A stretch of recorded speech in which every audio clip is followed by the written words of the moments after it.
আমাদের মোদিজির নেতৃত্বে হিন্দুদের রক্ষা কবচ, মতুয়াদের রক্ষা কবচ, উদ্বাস্তুদের রক্ষা কবচ দিয়েছে ভারতীয় জনতা পার্টি, মোদিজি এবং অমিত শাহজির নেতৃত্বে।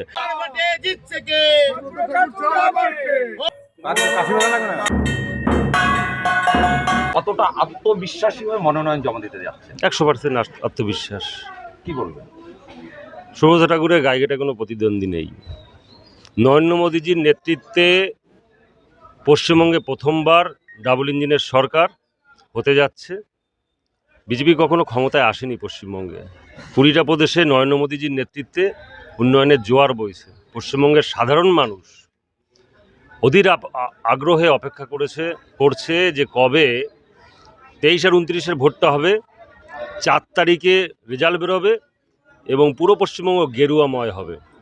এখানে কোনো কথা নেই, মানুষের আর্থসামাজিক রাজনৈতিক অবস্থান পটভূমিকা পরিবর্তন হবে, ভারী শিল্প আসবে, মানুষের স্বাস্থ্য থেকে শুরু করে মা বোনদের সুরক্ষা, সেই মা বোনরা সুরক্ষিত থাকবে।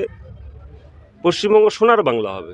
আমাদের সোনার বাংলা বলতে অনেকে প্রশ্ন করে, সোনার বাংলা হোয়াট ইজ সোনার বাংলা? সোনার বাংলা হচ্ছে যেখানে মা বোনদের দিকে তাকাতে গেলে পরে অন্য কোনোভাবে কুভাবে হাজারবার ভাববে, সেখানে মাথার উপরে ছাদ থাকবে, হাতে কাজ থাকবে, রাস্তাঘাট থেকে শুরু করে পানীয় জল থেকে শুরু করে খাদ্য, প্রত্যেকটা জায়গাতে মানুষ সুষ্ঠুভাবে বাঁচবে। মানুষের বাঁচার অধিকার রয়েছে, মানুষের বাঁচার অধিকার আছে। যেখানে মেধাযুক্ত চাকরি পাবে, পড়াশোনা করে চাকরি পাবে, কাটমানি দিয়ে চাকরি পেতে হবে না। যেখানে মানুষের পরিযায়ী শ্রমিক হয়ে লাখ লাখ অন্য রাজ্যে মা বাবাকে ছেড়ে, পরিজনকে ছেড়ে যেতে হবে না। যেখানে পানীয় জল মানুষের, যারা একদম প্রান্তিক মানুষ তাদের কাছে 10 টাকার মূল্য আছে, তাদের 20, 30, 40 টাকা দিয়ে প্রত্যেক দিন জল কিনে খেতে হবে না, বা জলের অভাবে কেউ কষ্ট পাবে না।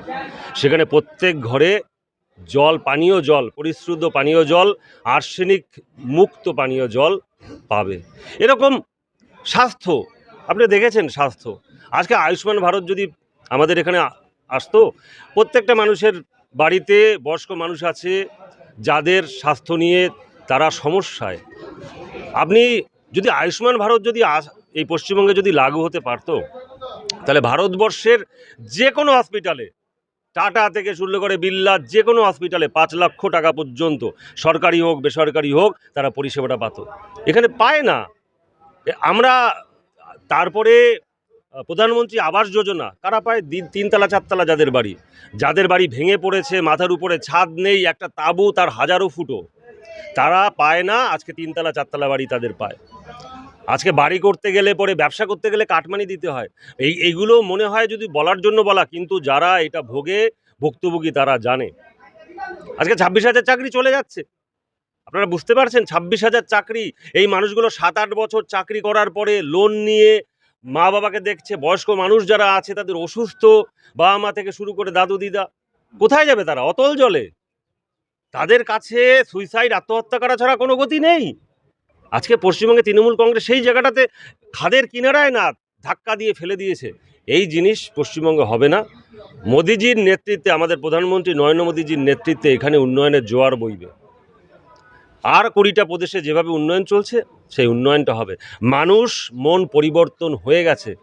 আজকে বিজেপি চলে এসেছে মানুষের, সাধারণ মানুষের মনে।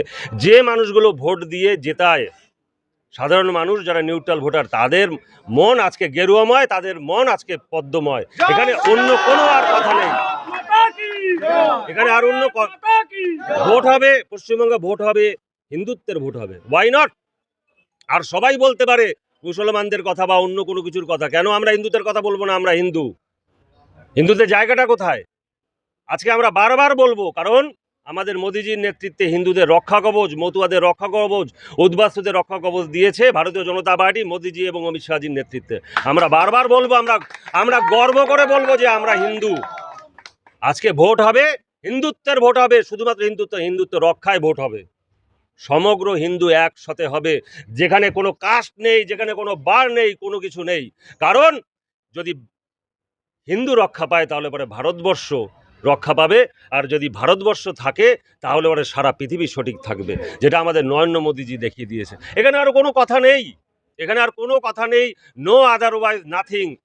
শুধুমাত্র পদ্ম, শুধুমাত্র ভারতীয় জনতা পার্টি, শুধুমাত্র নরেন্দ্র মোদীজি।